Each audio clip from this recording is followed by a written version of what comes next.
क्या आप दूसरों के मन की बात जान सकते हैं? मिलिए 12 साल के विवान से, जिसका दिमाग हमेशा नई खोजों और सवालों से भरा रहता था। जहां दूसरे बच्चे वीडियो गेम्स खेलते थे, विवान विज्ञान की दुनिया में खोया रहता था। उसका कमरा किसी लैब जैसा था, जहां दीवारों पर न्यूरॉन्स और सिनेप्स के चार्ट लगे थे। चारों तरफ पुराने कंप्यूटर पार्ट्स, उलझे हुए तार और किताबों का ढेर लगा रहता था। एक रात इंटरनेट पर पढ़ते हुए विवान की नजर ब्रेन वेव्स और मानवीय भावनाएं लेख पर पड़ी। विवान ने सोचा कि अगर दिमाग बिजली की तरंगें पैदा करता है तो उन्हें डिकोड किया जा सकता है।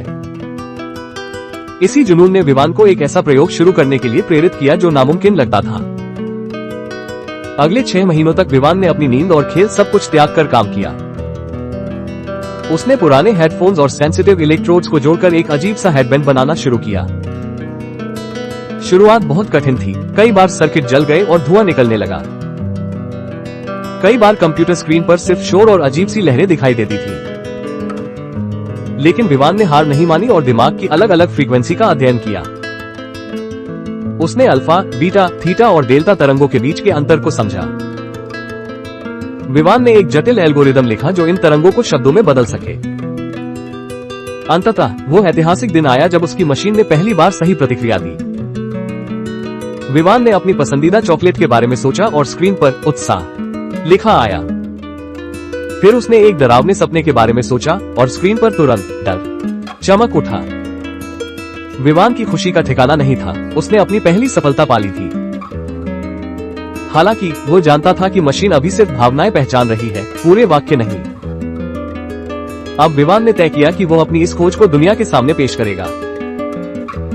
शहर के सबसे बड़े स्कूल में वार्षिक साइंस फेयर का भव्य आयोजन किया गया। पूरा स्कूल रंग बिरंगे प्रोजेक्ट्स और उत्साहित छात्रों से सजा हुआ था।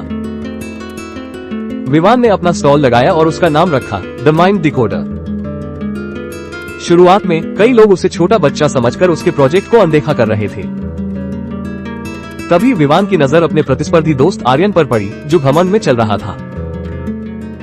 विवान ने आर्यन को चुनौती दी और उसे अपना हेडबैंड पहनने के लिए मनाया। आर्यन मन ही मन सोच रहा था कि वो सबके सामने विवान का मजाक उड़ाएगा। लेकिन अचानक स्क्रीन पर बड़े अक्षरों में लिखा आया, घमंड और चालाकी। पूरी भीड़ दंग रह गई और आर्यन शर्मिंदगी से लाल हो गया। विवान ने फिर एक छोटी बच्ची को बुलाया जो अपनी मां से अलग होकर रो रही थी। मशीन ने तुरंत संकेत दिया, घबराहट और दुख, जिससे सब भावुक हो गए। लोग विवान की प्रतिभा देखकर तालियां बजाने लगे और वो सबका पसंदीदा बन गया।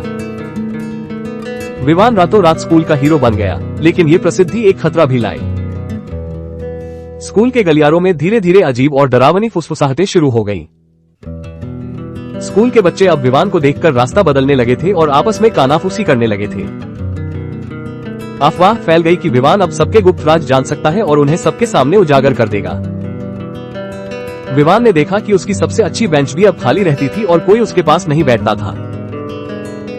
उसे अब दिमाग का जासूस कहा जाने लगा, जिससे वो अंदर से बहुत दुखी और अकेला महसूस करने लगा। विवान को एहसास हुआ कि जब विज्ञान के बारे में सही जानकारी नहीं होती तो वो डर और अंधविश्वास बन जाता है। उसने तय किया कि वो चुप नहीं बैठेगा और इस गलतफहमी को जड़ से खत्म करेगा। विवान ने स्कूल के प्रिंसिपल से अनुमति लेकर ऑडिटोरियम में एक इमरजेंसी मीटिंग बुलाई। मीटिंग के दिन पूरा स्कूल ऑडिटोरियम में जमा था। सबके चेहरों पर संदेह और डर साफ दिख रहा था। विवान साहस जुटाकर मंच पर खड़ा हुआ और माइक के सामने आकर सबको संबोधित किया। उसने जोर से कहा, दोस्तों, मैं कोई जादूगर या जासूस नहीं हूँ। मेरी मशीन आपके विचार नहीं पढ़ सकती। पूरी भीड़ में अचानक सन्नाटा छा गया और सब एक दूसरे का चेहरा देखने लगे। विवान ने एक बड़ी स्क्रीन पर मानव मस्तिष्क और ब्रेन वेव्स का एक सरल चार्ट प्रदर्शित किया। उसने समझाया कि दिमाग की तरंगें केवल भावनाओं के संकेत देती है, न कि शब्दों या यादों के। विवान ने बताया कि किसी के निजी विचारों को पूरी तरह पढ़ना वर्तमान विज्ञान के लिए असंभव है। उसने स्पष्ट किया कि मशीन सिर्फ केमिकल रिएक्शन से पैदा होने वाली भावनाओं को पहचानती है। तभी मिस्टर खन्ना मंच पर आए और उन्होंने विज्ञान और जादू के बीच के अंतर को विस्तार से समझाया। मिस्टर खन्ना ने बताया कि विवान ने बायोफीडबैक तकनीक का उपयोग किया है, जो चिकित्सा में बहुत उपयोगी है। बच्चों को अपनी गलती का एहसास हुआ और उन्होंने विवान से अपनी गलतफहमी के लिए माफी मांगी। पूरा हॉल तालियों की गड़गड़ाहट से गूंज उठा और विवान फिर से सबका प्रिय बन गया। इस घटना के बाद विवान की खोज की खबर शहर के मशहूर सिटी न्यूरो सेंटर तक पहुंच गई। डॉक्टर अदिति, जो एक प्रसिद्ध न्यूरोलॉजिस्ट थी, विवान की प्रतिभा से प्रभावित होकर उससे मिलने आई। डॉक्टर अदिति ने विवान को लॉक इन सिंड्रोम के मरीजों के बारे में बताया जो बोल नहीं सकते। उन्होंने समझाया कि विवान की मशीन इन बेबस मरीजों को दुनिया से जोड़ने का जरिया बन सकती है। ये सुनकर विवान की आंखों में आंसू आ गए। उसे अपनी खोज का असली उद्देश्य मिल गया था। विवान ने डॉक्टर अदिति के मार्गदर्शन में अपनी मशीन को और अधिक सटीक और उन्नत बनाना शुरू किया। उसने मशीन में नए फीचर्स जोड़े ताकि मरीज पानी या दर्द जैसे बुनियादी संकेत दे सके। महीनों की कड़ी मेहनत के बाद एक नया और छोटा संचार उपकरण तैयार हुआ। विवान ने पहली बार इस मशीन का परीक्षण एक गंभीर मरीज पर किया जो सालों से चुप था। जब स्क्रीन पर पहली बार "मैं ठीक हूँ" शब्द उतरे तो पूरा कमरा खुशी से भर गया। अब विवान को केवल स्कूल का हीरो नहीं बल्कि समाज का एक सच्चा मददगार माना जाने लगा। उसने दुनिया को सिखाया कि विज्ञान का लक्ष्य नियंत्रण पाना नहीं बल्कि दूसरों की सेवा करना है। विवान ने अपनी डायरी में लिखा कि मानवता ही हमें शक्ति का सही उपयोग करना सिखाती है। समय बीतता गया और विवान एक महान वैज्ञानिक के रूप में बड़ा हुआ, लेकिन उसकी जिज्ञासा कभी कम नहीं हुई। वो अब भी नए प्रयोग करता है, लेकिन अब उसका लक्ष्य केवल जीतना नहीं बल्कि दुनिया को बेहतर बनाना है।